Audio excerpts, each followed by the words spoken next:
The Zenith Academy for Interstellar Excellence occupied a space station so luxurious, so meticulously designed for comfort, that it made five-star hotels look like prison cells. Floating in a stable orbit around a pleasant G-type star in the Andromeda sector, it represented the pinnacle of galactic educational achievement. Here, the offspring of diplomats, CEOs of megacorporations, and the occasional crown prince from some backwater monarchy learned to navigate the complex social and political waters of a galaxy that had finally, mercifully, figured out how not to blow itself up every few centuries. The Academy accepted students from 47 different species, each one vetted, vaccinated, and thoroughly documented. The atmospheric controls could shift between 12 different breathing mixtures. The gravity generators offered settings from 0.3 to 0.8 standard gravities, because anything higher would be absolutely barbaric. The food synthesizers could produce 17,000 different meal combinations, all carefully balanced to avoid triggering anyone's allergies, religious restrictions, or philosophical objections to certain molecular structures. It was, in every sense, a monument to civilized society's triumph over the chaotic, violent universe that had preceded it. The student body reflected this triumph. There were the Kelvith, graceful six-limbed beings who communicated partially through color changes in their chromatophores and considered raised voices to be a sign of severe psychological disturbance. There were the Quellan, floating jellyfish-like entities who required water-filled mobility pods and possessed an educational tradition stretching back 12,000 years. The Meraxian twins, covered in soft feathers and possessing 3 eyes apiece, came from a species that had eliminated all forms of violence from their society roughly a millennium ago, and now spent most of their time writing poetry and developing new flavors of tea. In short, these were the children of prey species who had won. They had climbed to the top of their respective food chains through intelligence, cooperation, and, most importantly, by being absolutely nowhere near anything that wanted to eat them for roughly 1,000,000 years of evolution. And then humanity had gone and discovered faster-than-light travel.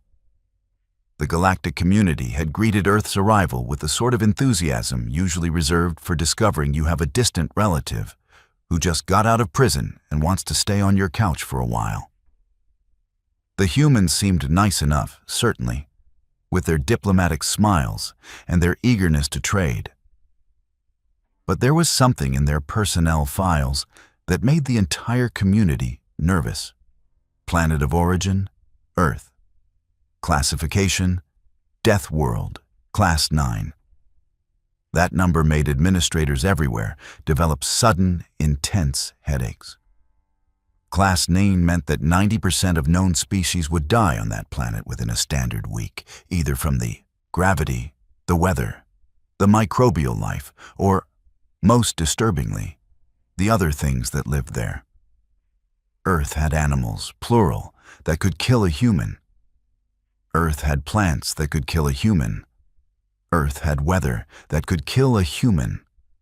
Earth's humans had apparently spent their entire evolutionary history in an arms race with absolutely everything around them. And they had won by developing this bizarre combination of endurance, adaptability, and what the psychological profiles delicately termed a somewhat relaxed attitude toward personal danger. But the galactic community prided itself on inclusivity, and humans had technically met all the requirements for membership. They had warp drives, they had a semi-functional global government, and they had gone a whole 15 years without any nuclear weapons being deployed. That was practically a record for a newly spacefaring species. So when the human government had requested that their citizens be allowed to attend various educational institutions throughout the galaxy, the community had agreed. With reservations. Many, many reservations. And liability waivers. So many liability waivers. The human girl arrived on a Tuesday morning, which was statistically the most boring day of the standard galactic week, and therefore seemed appropriate for such a potentially volatile event. She walked through the docking bay with a rolling suitcase that had seen better days, wearing what the registration documents identified as a school uniform from her planet. A white shirt, a pleated skirt, knee socks, and a blazer that looked like it had survived several wash cycles and at least one minor disaster. Her hair was pulled back in a simple ponytail. She wore absolutely no visible armor, no weapons, no protective gear of any kind. She looked, in the estimation of every alien who saw her, almost aggressively harmless. Headmaster Velik, a distinguished Quelon whose family had run educational institutions for 3 generations, floated in his water pod near the entrance to greet her personally. This was partially due to his commitment to making all students feel welcome, and partially because the insurance company had specifically required that someone of executive level be present when the human arrived. "Welcome to Zenith Academy," he said through his translation device, his tentacles forming a gesture of peaceful greeting. "We are honored to have you join our student body. I trust your journey was pleasant?" The human girl smiled, and Velik tried not to think about the fact that showing teeth was, on most worlds, a threat display. "It was great, thank you. I'm so excited to be here. This place is amazing." She looked around the docking bay with genuine enthusiasm, her eyes, both of them, front-facing, binocular, predator's eyes, taking in everything. "Excellent. Your quarters have been prepared in Dormitory 7, Section Blue. You'll find that we've adjusted the atmospheric mix to Earth standard, and the gravity in your room has been set to 0.9 standard, which should be comfortable for you." "Oh, that's really thoughtful. But you didn't have to do that. I can adapt to whatever you normally use." Velik's tentacles twitched in what another Quelon would recognize as suppressed alarm. The humans could adapt. Of course they could. They had evolved on a nightmare planet where adaptation was the difference between life and death. Nevertheless, we want you to feel at home. Now, your first class begins in approximately 1 standard hour.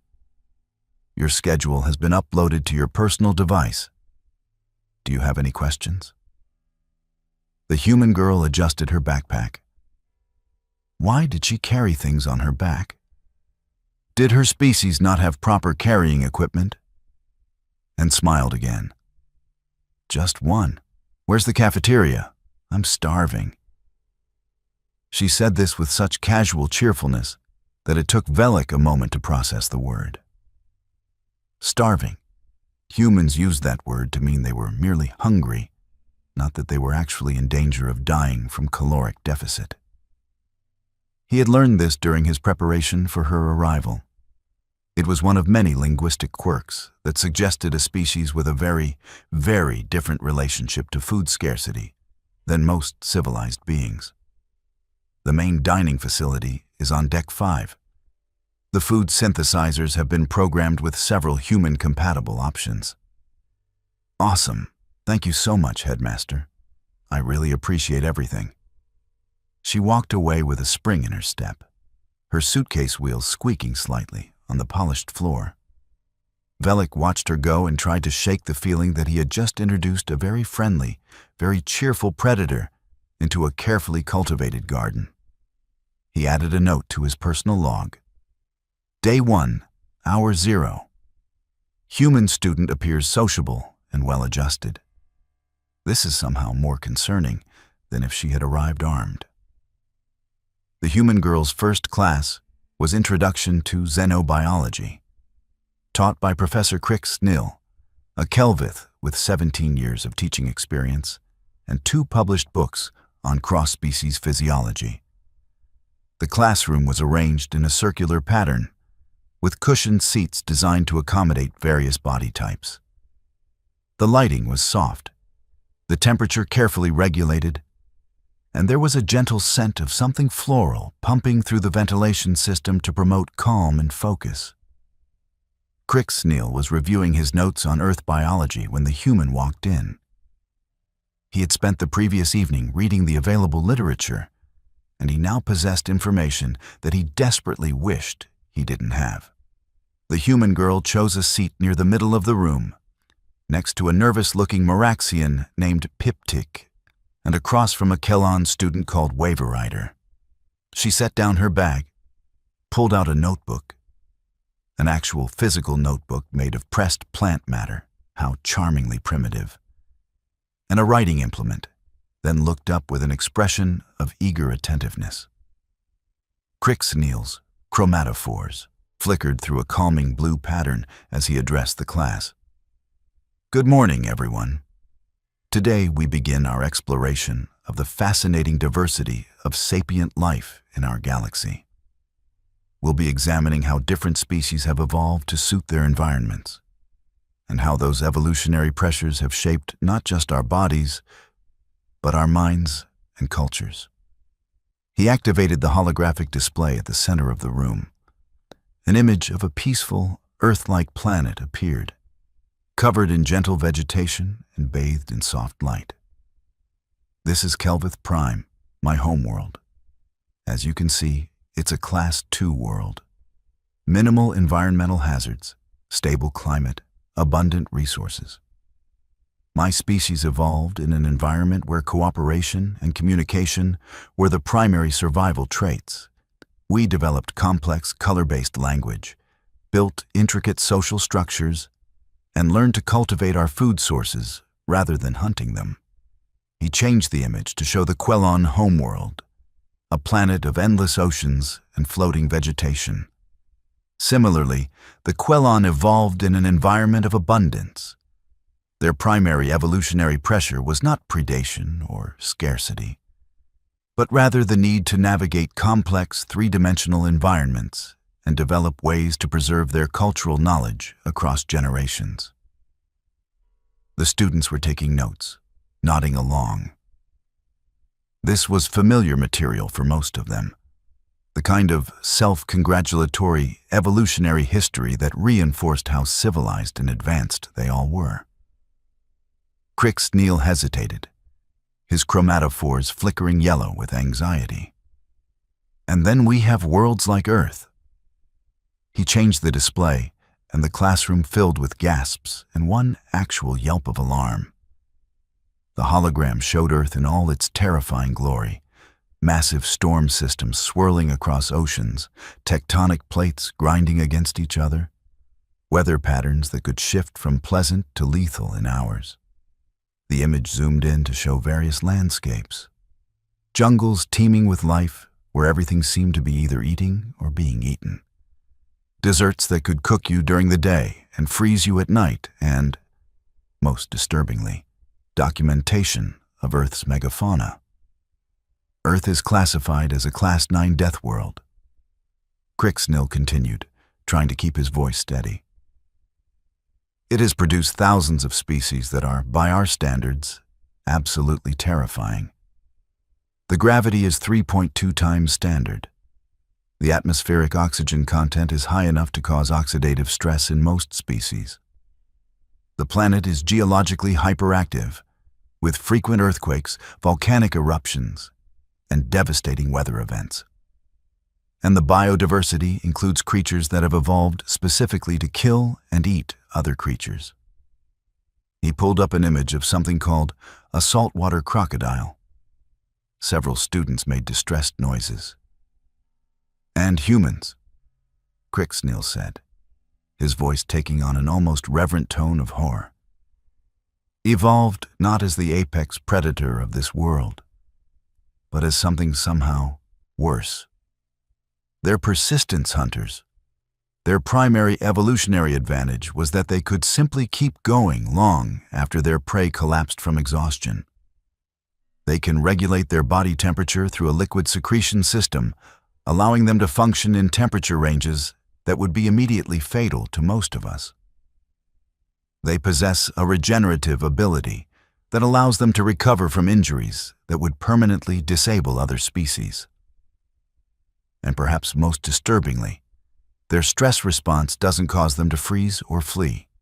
It causes them to become stronger, faster, and more focused.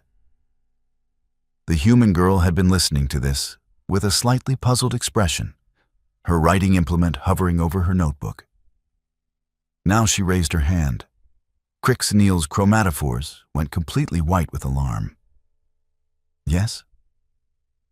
I'm sorry, Professor, but I think there might be some kind of translation error. We're really not that scary. I mean, yes, Earth has some dangerous animals, but mostly we just stay away from them or, we built cities and stuff so we don't have to deal with them anymore. The entire class turned to stare at her.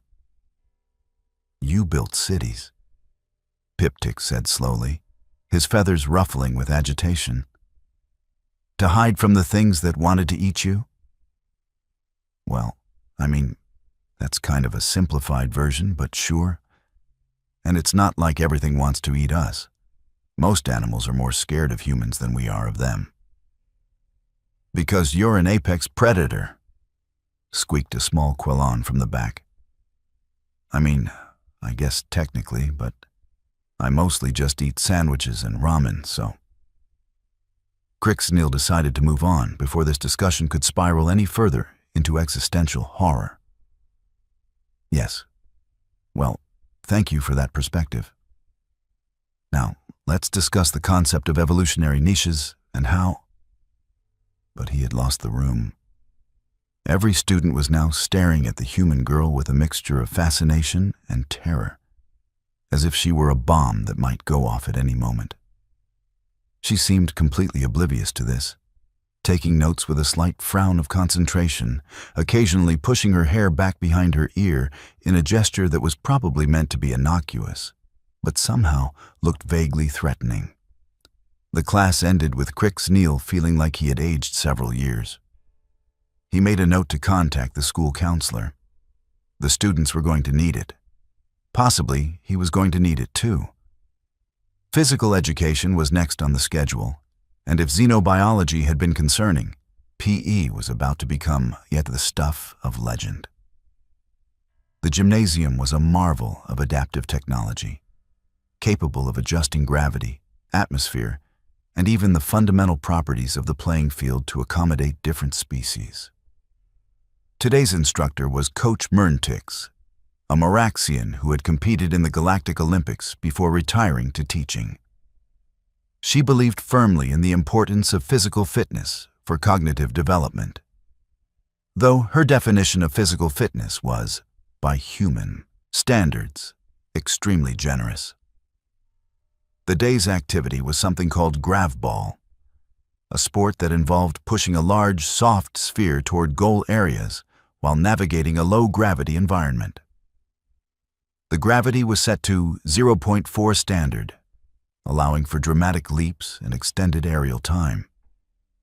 It was considered quite athletic by galactic standards. The human girl arrived wearing what she called gym clothes, soft fabric pants, and a shirt with some kind of logo on it. She looked around the gymnasium with interest, bouncing slightly on the balls of her feet in a way that made several students instinctively back away. "All right, class," Coach Murntix chirped, her feathers fluffed with enthusiasm. "Today we're going to work on teamwork and spatial awareness. I'm going to divide you into 2 teams and we'll play a friendly match. Remember, the goal is not to win, but to develop coordination and trust with your teammates." This was a very civilized approach to athletics. No one kept serious score. No one got too competitive. Everyone participated at their own comfort level, and the emphasis was always on cooperation rather than competition. The human girl got assigned to the blue team, along with Piptic, Waverider, and a couple of Kelvith students. They gathered in their starting area, and Coach Murntix explained the rules, which were relatively simple. Move the ball toward your goal. Don't make excessive physical contact with other players, and be respectful of everyone's physical limitations. The whistle blew, and the game began. For the first few minutes, everything proceeded normally. The students bounced around in the low gravity, gently pushing the ball back and forth, occasionally bumping into each other and apologizing profusely. It was all very dignified and calm. And then the human girl jumped. In 0.4 standard gravity, when you've spent your entire life in 3.2 times that, jumping becomes something else entirely. She launched herself across the gymnasium in a parabolic arc that would have looked right at home in a wire-fu martial arts film, intercepted the ball mid-flight, tucked it against her chest, and landed in a crouch that should have shattered her knees, but instead just flexed smoothly as she absorbed the impact. The entire gymnasium went silent, except for the soft bounce of the ball as she set it down, looking confused by the reaction. Was that not okay? Sorry, I can tone it down. Coach Merntix's beak was hanging open. How did you... Your legs... That should have... Oh, the gravity's really comfortable. This is actually super fun. It's like being on the moon, except, with air. You've been on your moon? Piptic asked faintly. I mean, not me personally, but lots of humans have. We put a flag there and everything way back in the 1960s. It's kind of a whole thing. The game resumed, but now every other student was acutely aware that they were playing with someone who could cross the entire gymnasium in a single bound, who moved with a speed and precision that seemed impossible for something that looked so soft and fragile. The human girl was clearly trying to hold back, to play gently, but even her restrained movements had a controlled power behind them that was utterly alien to the other students. At one point, Waiver Rider accidentally bumped into her, and she caught the Quellon's mobility pod one-handed, steadying it before it could tumble. You okay? She asked cheerfully. Waiver Rider made a sound like water going down a drain very fast and simply bobbed in place, unable to form words. By the end of the class, the human girl had scored 6 goals, prevented 12, and accidentally demonstrated that her species' idea of taking it easy would constitute an Olympic performance for literally everyone else in the gymnasium. She jogged off the court barely breathing hard, while her teammates were collapsed in various states of exhaustion. Coach Merntix added a note to her teaching log. Human student displays physical capabilities far exceeding standard parameters. Recommend separate PE class or possibly a restraining bolt. Definitely recommend therapy for the other students. Lunch was supposed to be a calm, social affair. The cafeteria at Zenith Academy was designed to be a place of cultural exchange, where students from different worlds could share meals and conversations in a relaxed atmosphere. The food synthesizers were programmed with thousands of recipes, all carefully balanced for nutrition and safety. The human girl went through the line with a tray, examining the options with interest. She selected something that looked like pasta, some kind of vegetable dish, a piece of fruit that glowed slightly, and a beverage that sparkled with effervescence. Then she found a table where Piptic and Waiver Rider were already sitting, gave them a friendly wave, and asked if she could join them. Both of them were too polite to say no, though they exchanged glances that clearly communicated mutual concern. So, what do you guys think of the school so far? The human girl asked, twirling her pasta on her utensil with practiced ease. I think it's amazing. Everyone's been so nice, and the facilities are incredible. It's very prestigious, Piptic managed, nibbling on some kind of seed mixture. My family has sent scholars here for 3 generations. That's so cool. What are you studying? Diplomatic relations with a focus on trade agreements. Nice. I'm probably going to focus on xenobiology or maybe engineering. I haven't totally decided yet. Wolverider's tentacles twitched in what might have been curiosity overcoming caution. You're interested in xenobiology? Even after this morning's class? Oh, especially after this morning's class. I had no idea humans were considered that unusual. I mean, I knew Earth was classified as a death world, but I figured that was just, like, compared to really safe planets. I didn't realize we were actually scary. You're not scary, Piptic said quickly, politely, and entirely unconvincingly. You're just very capable, Wolverider added, in a way that is somewhat alarming to those of us who evolved in more forgiving environments. The human girl laughed, and both of them flinched at the sound. That's such a nice way of putting it. You guys are really diplomatic. I can see why you're in that program. She took a bite of her food, chewed thoughtfully, and swallowed. Hey, this pasta is really good. What do you guys think of the food here? It's adequate, Piptic said carefully. The synthesizers are quite sophisticated, Wolverider added. They can handle most dietary requirements. That's so convenient. Back home, we'd have to actually cook things or order takeout. Having a machine that can just make whatever you want is so futuristic. There was a brief pause while both aliens processed the concept of having to manually prepare food on a regular basis, which sounded both primitive and somehow exhausting. Can I ask you something? Piptic said hesitantly. Is it true that Earth has plants that can kill you? Oh yeah, tons of them. There's this one called hemlock that's super poisonous. And poison ivy, which doesn't kill you but makes your skin react really badly. And some mushrooms will absolutely wreck your liver if you eat them.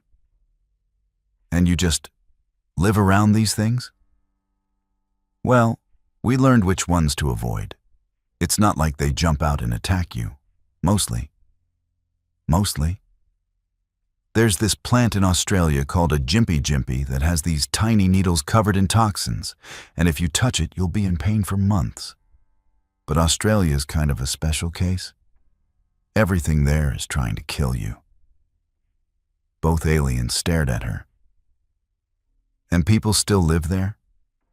Wolverider asked in a strangled voice. Oh yeah, millions of people. It's actually really nice if you're careful. Great beaches. She took another bite of pasta, completely oblivious to the existential crisis she was causing. What about your planets?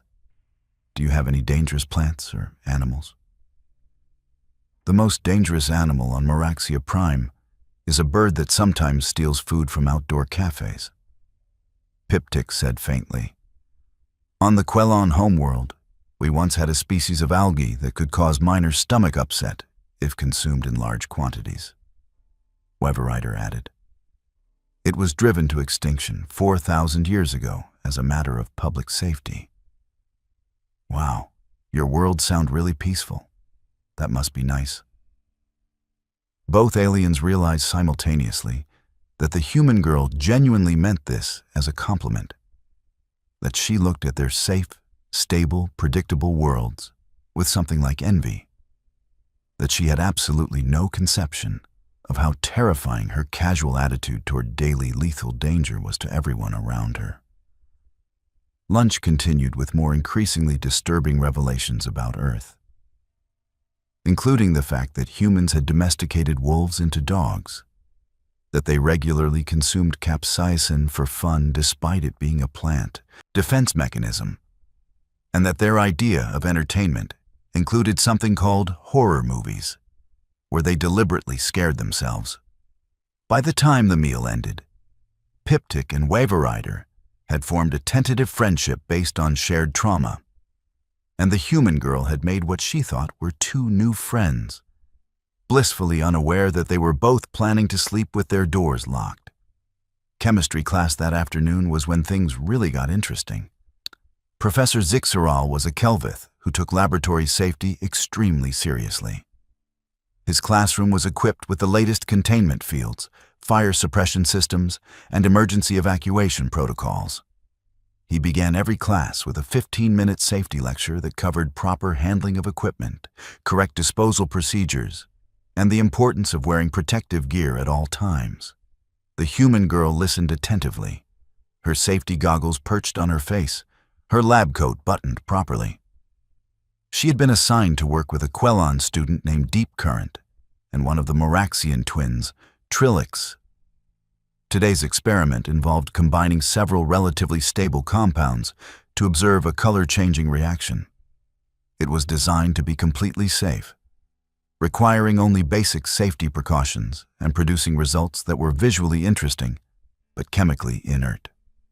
Professor Zixeral was making his rounds, checking on each group's progress, offering guidance and encouragement. Everything was proceeding according to plan. And then Trilix knocked over a beaker. It was a simple accident, the kind of thing that happened in laboratories everywhere. The beaker tipped, rolled, and fell off the edge of the workstation. It contained a mild alkaline solution that would have created a small mess and required perhaps 5 minutes of cleanup. But it was falling toward a heating element that another group had left on by mistake. And next to that heating element was an open container of a solvent that, while not particularly dangerous on its own, became extremely reactive when heated rapidly in the presence of an alkaline solution. Professor Zixeral saw all of this happening in slow motion, his chromatophores flashing through alarm colors as he opened his mouth to shout a warning, knowing he was too far away to do anything, calculating in his head exactly how bad this was going to be. Not catastrophic, probably, but the reaction would produce a lot of heat and smoke, possibly triggering the fire suppression systems, definitely ruining the rest of the class period. The beaker fell, and the human girl moved. She didn't think about it, didn't pause to calculate risks or consider alternatives. Her hand simply shot out, and she caught the beaker approximately 3 centimeters from the heating element, her reflexes operating at a speed that made the whole thing look like a magic trick. She straightened up, holding the beaker carefully, and looked at Professor Zixeral with a slightly sheepish expression. "Sorry, is this yours? I think it fell." The entire classroom was frozen. 17 students and 1 professor were staring at the human girl with expressions ranging from shock to awe to abject terror. "You caught it," Professor Zixeral said, his voice weak. "Yeah, it was about to spill. That would have been messy.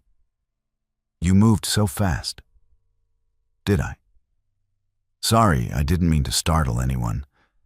I just saw it falling and my hand kind of went automatically." Professor Zixeral's mind was racing through the implications.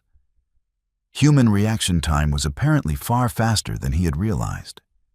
Their spatial awareness was exceptional, and most disturbingly, they possessed what could only be described as predator reflexes, the kind of lightning-quick responses that evolution granted to things that needed to catch fast-moving prey. "That was amazing," Deep Current said, their tentacles waving with genuine admiration. "I didn't even see it fall." "Oh, thanks. I play a lot of sports back home, so I guess I got pretty good at tracking moving objects." Sports? She played sports. On a Class 9 Deathworld, involving tracking moving objects with predator reflexes. Professor Zixeral decided this was a good time to take an early break. "Class, why don't we take 10 minutes? Get some air, hydrate, perhaps question some of your fundamental assumptions about the universe." The students fled the laboratory like it was on fire, leaving the human girl looking confused and still holding the beaker. "Did I do something wrong?" she asked. "No," Professor Zixeral said, wondering if his insurance covered stress-induced chromatophore failure. "No, you did everything right. That's the problem. History and Galactic Civilization was the last class of the day, taught by Professor Quintel, an elderly Quellon with a reputation for being both brilliant and slightly eccentric. His classroom was arranged in a traditional style, with students seated in a semicircle around his water pod, and the walls covered in rotating holographic displays showing various historical scenes. Today's topic was the evolution of galactic society and the distinction between predator and prey species. The fundamental divide in galactic civilization. Professor Quintel lectured, his tentacles gesturing expressively, is not between different technologies or different governmental systems. It's between species whose evolutionary history was defined by being eaten, and species whose evolutionary history was defined by eating things. He pulled up a chart showing various species arranged along a spectrum. On one end, we have pure prey species, the Quellon, the Meraxian, several others. We evolved with constant pressure from predators, which selected for intelligence, cooperation, and, most importantly, a strong aversion to unnecessary risk. We built our civilizations on principles of safety, consensus, and careful planning. The display shifted to show another group of species, these ones with more aggressive features, sharper teeth, forward-facing eyes. On the other end, we have species with predatory backgrounds. They're rarer in galactic society because the psychological traits that make you a good hunter, aggression, risk-taking, competition, often make it harder to develop advanced civilizations. But a few made it through, and they tend to dominate certain sectors like military service or extreme environment exploration. A student raised a manipulator appendage. Professor, where do humans fall on this spectrum? Professor Quintel's tentacles performed a gesture that roughly translated to a shrug. That, my young friend, is an excellent question with a disturbing answer. Humans are classified as persistence hunters with omnivorous adaptations and surprisingly sophisticated social structures. He pulled up a new image showing Earth and its various ecosystems. They evolved as prey animals, who became predators through sheer stubbornness. They couldn't outrun the things that wanted to eat them, so they just kept following those things until their prey collapsed from exhaustion. They developed complex communication not just for cooperation, but for coordinating hunts. Their social structures are built around tribal loyalty, hierarchical organization, and, most fascinatingly, the ability to extend trust and cooperation to complete strangers. The human girl had been listening quietly, but now she raised her hand. Professor, I think there might be some misconceptions about humans in that description. Every head in the classroom turned to look at her. Professor Quintel's tentacles curled with interest. Please, enlighten us. You have a perspective we lack. She stood up, smoothing down her skirt in a nervous gesture. It's just that yes, humans did hunt, and yes, our ancestors faced a lot of dangers. But we're not walking around thinking about hunting and killing things all the time. Most of us have never hunted anything in our lives. We go to school, we have hobbies, we hang out with friends, we watch movies, we worry about exams and relationships and whether we remember to do our homework. We're just regular people trying to get through the day. But you come from a Class 9 Deathworld? Pip-Tick pointed out from across the room. Right. But that's just where we're from. It doesn't define everything about us. Your reflexes are significantly faster than ours, Professor Quintel said gently. I guess. But that's just normal for us. You can survive in gravity that would crush most species. Because that's Earth's gravity, we're adapted to it. You eat things that are toxic to others. Because our biology developed resistance to certain compounds. It's not like we're trying to be scary." Professor Quintel's tentacles waved in a gesture of academic fascination. "But don't you see? That's exactly what makes you so interesting. You possess all these traits that would make you exceptional predators. But you've built a society that values cooperation, creativity, and peace. You're a species of warriors who mostly want to make art and explore the universe." The human girl sat down slowly, looking troubled. "We're really not warriors. We just evolved to survive a tough environment." "Every species evolved to survive," Professor Quintel said softly. "But your species survived something that would have killed most others. And then you looked at the stars and decided you wanted to be neighbors with beings who are, by your standards, almost inconceivably fragile. That takes a special kind of courage, or perhaps a special kind of optimism." There was a long moment of silence in the classroom as everyone absorbed this. "So, what you're saying," Waverider spoke up hesitantly, "is that humans are predators who choose not to be?" "I'm saying," Professor Quintel replied, "that humans are complicated, like all sapient species. They're neither pure predators nor pure prey, but something in between. And perhaps that's why they make us uncomfortable. We're used to clear categories, clear roles. Humans don't fit neatly into our boxes." The human girl was looking at her hands, her expression thoughtful. "I never really thought about it like that. Back home, I'm just a regular student. Here, I'm apparently this weird, scary thing, and I have no idea how to make people feel comfortable around me." "Start by being yourself," Professor Quintel suggested. "Give us time to adjust. We're intellectually curious creatures. We prey species.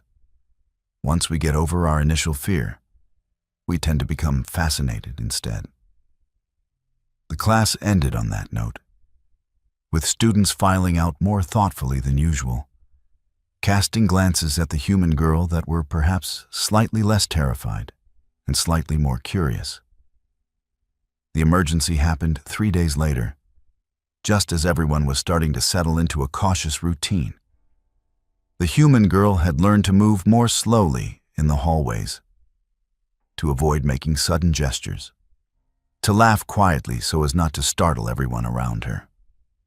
Her classmates had learned that she wasn't going to suddenly attack anyone, that she was actually quite friendly, and that her idea of scary stories involved camping trips and movie plots rather than actual violence.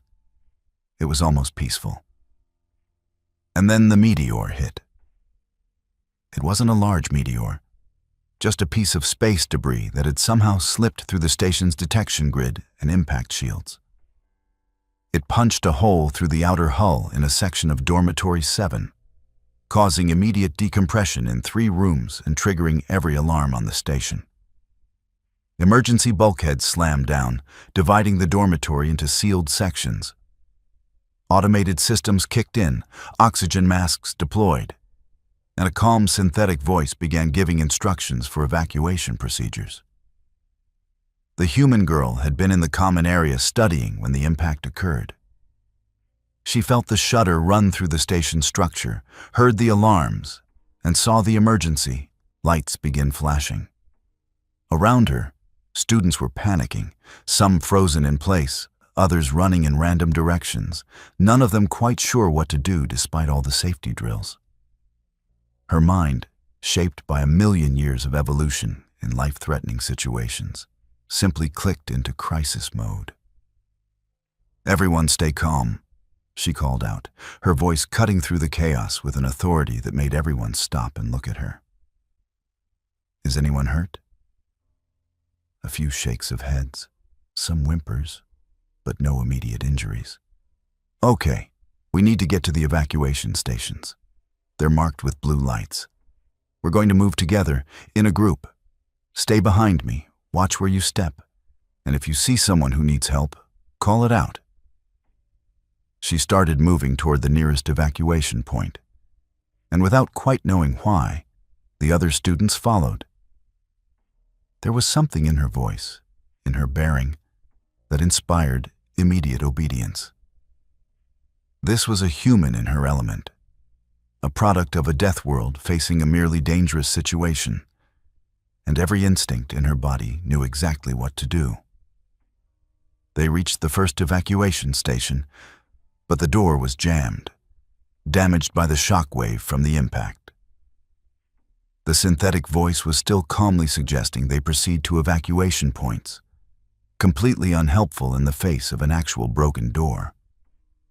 The human girl examined the door for approximately 3 seconds, grabbed the emergency release handle, and pulled. Nothing happened. She frowned, adjusted her grip, planted her feet in a way that suggested she knew something about leverage, and pulled again. The door, which was designed to withstand significant force, which had been built with redundant safety mechanisms, which should have required specialized tools to bypass, gave a metallic shriek of protest and slid open. "Okay, everyone through. Quick but careful, watch your step."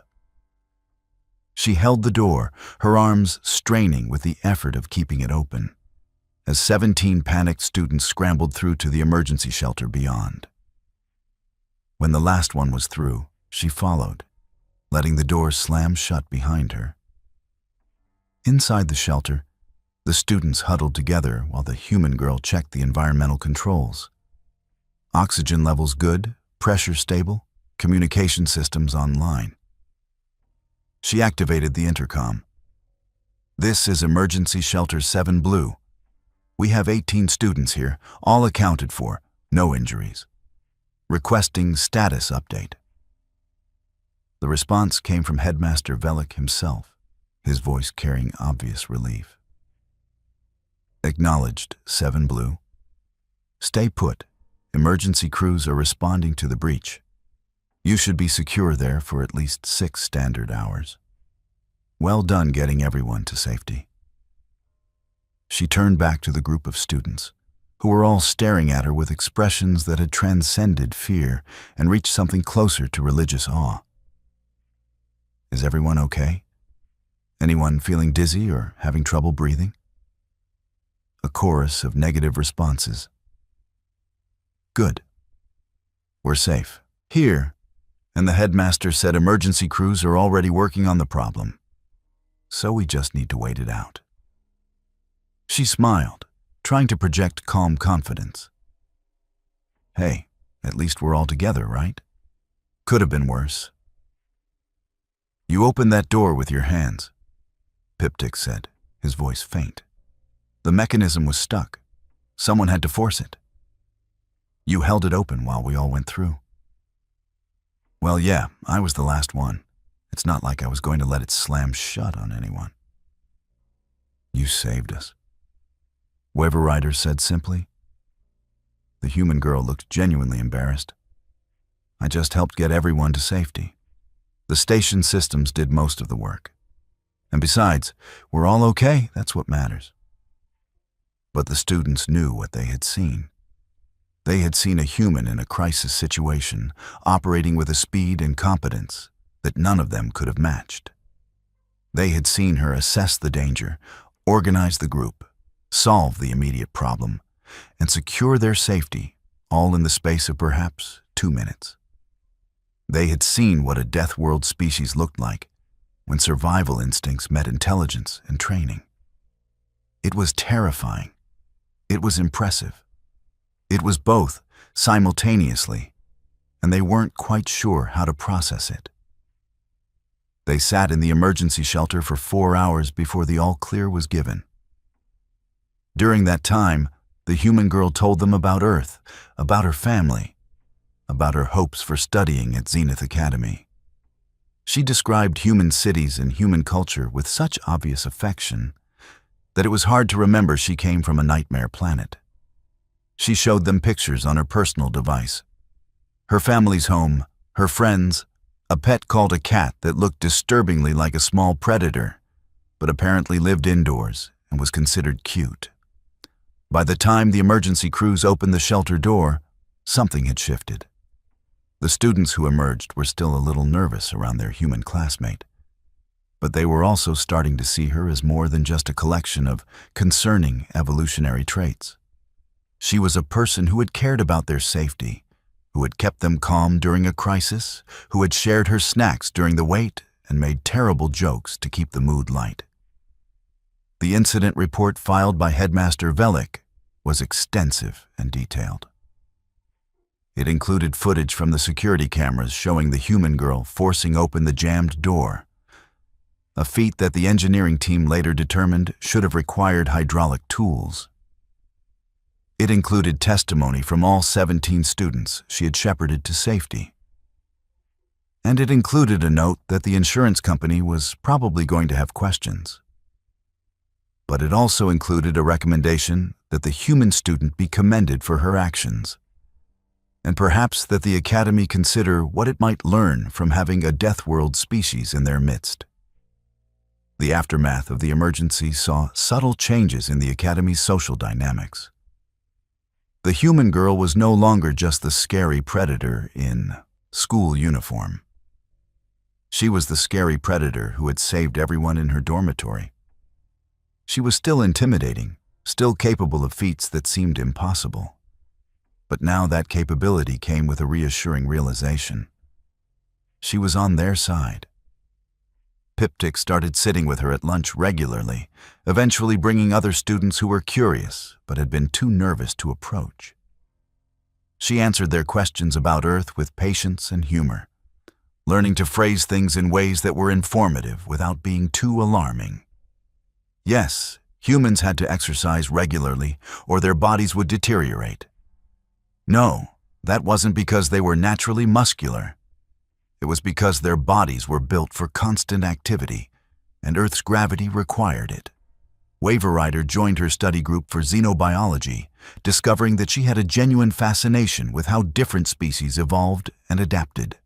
She asked questions that suggested a mind constantly trying to understand and appreciate differences rather than judge them. Even Professor Crixneal had to admit that having a human perspective in his class added a dimension he hadn't anticipated. When discussing evolutionary pressures, he could now point to a living example of how a hostile environment could create intelligence and empathy rather than just aggression.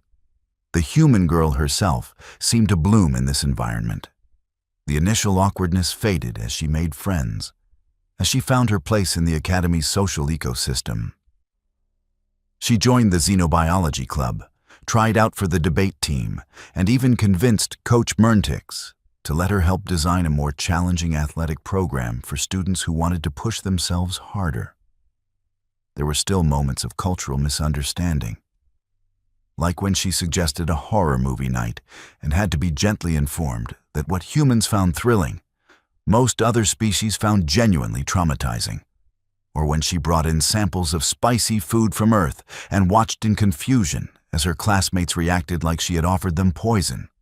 Or when she mentioned offhandedly that she liked hiking, and several students began discussing whether they should report a safety concern. But these moments became less frequent, and when they happened, they were met with laughter rather than fear.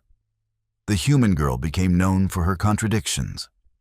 The person who could tear a door off its hinges, but who cried during sad movies, who had reflexes like a predator, but who always helped carry other students' bags when they were struggling, who came from a planet of nightmares, but who seemed to radiate optimism and kindness. 3 months into the semester, Headmaster Velik received a communication from the Galactic Education Board. They wanted to know how the human integration experiment was proceeding. Were there any incidents?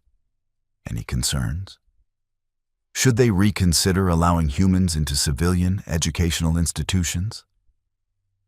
Velik floated in his office, his tentacles drumming thoughtfully against his water pod as he composed his response. "The human student has exceeded all expectations," he wrote. "While her capabilities are indeed exceptional and occasionally alarming, she has demonstrated that humans can successfully integrate into galactic society.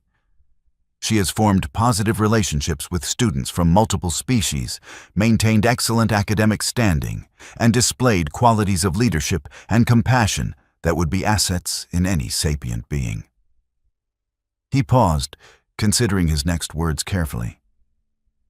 I believe the initial concerns about humans were based on incomplete information. Yes, they come from a death world. Yes, they possess traits that we associate with predatory species. But they also possess something we failed to account for: the ability to choose compassion over capability, cooperation over competition, and friendship over fear. They are not defined by where they came from, but by what they choose to do with their potential. He added one final note. That said, I recommend that any future human students be given a comprehensive orientation on what other species consider dangerous activity. Our human student genuinely had no idea that rock climbing, contact sports, or consuming capsaicin would be considered extreme behaviors. Better communication on both sides would prevent unnecessary cardiac episodes among the faculty. The semester continued, moving toward finals with the usual stress and anticipation. The human girl studied late into the night with Piptic and Waverider, the three of them forming an unlikely but effective study group. She helped explain predator-prey dynamics from a predator's perspective, while they helped her understand the complex social structures that prey species had developed. One evening, as they were taking a break from studying, Piptic asked the question that had been bothering him since the beginning. Can I ask you something personal? The human girl looked up from her notes. Sure, what's up? Are you ever scared? I mean, with everything you can do, everything you can survive, do you ever feel afraid? She was quiet for a moment, considering the question seriously. All the time, she admitted. I was terrified on my first day here. I'm scared before exams. I get nervous about whether people like me. I worry about my family back home. Being from a death world doesn't mean we don't feel fear. It just means we learn to function despite it. That's what makes you brave, Waverider said softly. Not that you're fearless, but that you're afraid, and you do things anyway. The human girl smiled. I think that's what makes anyone brave, regardless of what planet they're from. You guys came to classes with a death world predator, even though you were scared. That took courage too. We were terrified, Piptic admitted. Past tense? Still kind of terrified, he said with a sheepish ruffle of his feathers. But now we're also friends, and that's more important. I'll take it, she laughed. Finals week arrived with its characteristic stress. The human girl approached her exams with the same focused intensity she brought to everything else, which was to say, she studied thoroughly, but without the existential panic that seemed to grip most of her classmates. This wasn't because she didn't care, but because her threat assessment system, calibrated by millions of years of actual life or death situations, correctly identified academic tests as not actually dangerous. This was both admirable and slightly annoying to everyone else. She aced her xenobiology exam, writing a particularly insightful essay on convergent evolution in different gravity environments. Her physical education assessment consisted of her performing what the instructor considered Olympic-level feats while barely breathing hard, followed by a written component where she had to explain various exercise principles.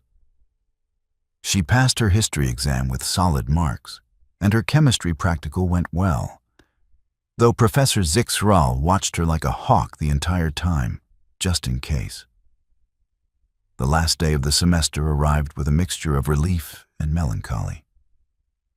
Students were packing up their belongings, making plans to meet up during the break, exchanging contact information and promises to stay in touch. The human girl found Piptic and Waverider in the common area, both of them looking somewhat melancholy. "Hey, you guys okay?" "Just sad the semester's over," Piptic said. "It went by so fast." "I know, right? But we'll be back next semester. And we can message each other during break." "Will you be going back to Earth?" Waverider asked. "Yeah, for a few weeks. I miss my family, and honestly, I miss Earth gravity. It'll be weird to walk around without feeling like I'm going to float away." "Will you tell them about us?" She grinned. "Are you kidding? I'm going to tell everyone about my friends from space. My little sister is going to be so jealous." They talked for a while longer, making plans, sharing memories from the semester. Eventually, other students joined them, and what had been a small conversation became an impromptu gathering. Someone brought snacks. Someone else started playing music. And soon half the dormitory was crowded into the common area, celebrating the end of the semester and the friendships they had formed. The human girl looked around at the group. Kelvith students arguing cheerfully about the best study techniques. Moraxians sharing pictures from their homeworld. Quelon practicing their color-changing communication for fun. And felt a wave of contentment. She had been so nervous about fitting in, about being accepted, about being too different. But somehow it had worked out. Later that night, as she finished packing, she recorded a video message for her family. "Hey everyone, I just wanted to let you know that my first semester was amazing. I made friends, did well in my classes, and only caused a few minor incidents. Okay, there was a meteor and an emergency evacuation, but everyone was fine, and apparently I'm a hero now. It's a long story. Anyway, I'm coming home in a few days, and I can't wait to see you all. I've got so much to tell you about aliens and space school, and yes, Mom, I've been eating properly, and yes, Dad, I've been keeping up with my exercise routine. Even though the gravity here is so low, I feel like I could jump over buildings. See you soon. Love you." She sent the message, finished packing, and lay down on her bed, staring at the ceiling. Tomorrow she would say goodbye to Zenith Academy for a few weeks, return to Earth, walk in proper gravity, eat food that didn't come from a synthesizer, and sleep in her own bed.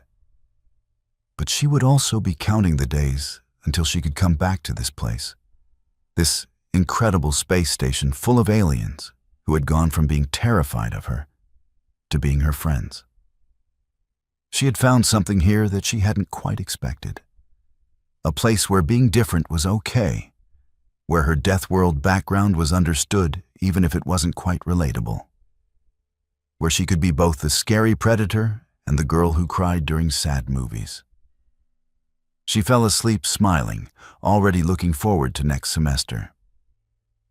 Headmaster Velik floated in his office long after most of the students had left, reviewing the semester's reports and planning for the next. The human integration had been successful beyond his most optimistic projections. There had been challenges, certainly, and moments of concern, but overall, the experiment had proven that humans could thrive in galactic educational environments. He pulled up the application files for next semester. There were 3 more humans requesting admission to Zenith Academy. He approved all 3 applications, added a note about updating the safety protocols, and perhaps hiring a counselor who specialized in Deathworld species integration, and allowed himself a moment of satisfaction. The galaxy was changing, expanding, becoming more diverse and more interesting. And if that meant occasionally watching students tear doors off hinges or leap across gymnasiums or casually discuss plants that could kill you, well, that was just the price of progress. He filed his final report to the Education Board with a single concluding statement. Recommend continued and expanded human integration into galactic educational programs. They may be from a Deathworld, but they're our Deathworld students, and we're better for having them. the human girl boarded the transport ship that would take her back to Earth, waving goodbye to the friends who had come to see her off. As the ship pulled away from the station, she watched through the viewport as Zenith Academy grew smaller, a glittering jewel suspended against the darkness of space. She thought about how scared she had been on her first day, walking into that school with no idea what to expect. She thought about the terror in her classmates' eyes, the confusion, the gradual acceptance, and then friendship. She thought about the emergency and how something in her had just known what to do, had moved without thinking because that's what you did when people needed help. And she thought about next semester, about coming back to this place and these people, about continuing to bridge the gap between Deathworld human and civilized galaxy, one friendship at a time. The galaxy was a big, strange, wonderful place, full of beings who had evolved in environments so different from Earth that they might as well be from different universes. But somehow, despite everything, they had found common ground. They had learned to see past the scary exterior to the person underneath. They had discovered that friendship was possible even between predators and prey, between Deathworld survivors and pampered station dwellers. She settled into her seat, pulled out her datapad, and started writing in her journal. Not an official report, just personal observations about her first semester in space. She wrote about the classes, the friends, the misunderstandings and revelations. She wrote about what it felt like to be constantly aware of how different she was, and how that difference slowly became less important than the connection she made. And she ended with a thought that made her smile.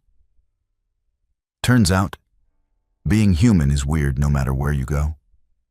But weird is okay. Weird is interesting. Weird means you have stories to tell and perspectives to share. I'm a Deathworld predator in a galaxy of civilized prey species, and somehow that's exactly who I'm supposed to be. The transport ship jumped to FTL, and the stars stretched into lines of light. Somewhere behind her, Zenith Academy continued its mission of educating the galaxy's youth. Somewhere ahead, Earth spun in its orbit, a blue marble of terrifying biodiversity and stunning beauty. And in between, one human girl smiled to herself, already planning what to tell her friends about her Deathworld vacation when she got back. The galaxy would never quite know what to do with humans. They were too tough, too adaptable, too optimistic in the face of danger. They broke all the rules about how evolution was supposed to work, combining predatory capabilities with prey species social structures, blending individual toughness with collective cooperation. But perhaps that was okay. Perhaps the galaxy needed something that didn't fit neatly into categories, that challenged assumptions, that walked into class looking like a normal schoolgirl while hiding the strength of a Deathworld predator behind her smile. Because if there was one thing the human girl had learned during her first semester at Zenith Academy, it was that the universe was much more interesting when you stopped trying to fit everything into neat little boxes and simply accepted that some things were going to be weird, wonderful, and occasionally terrifying. And that was exactly how they should be. Claude is AI and can make mistakes. Please double-check responses.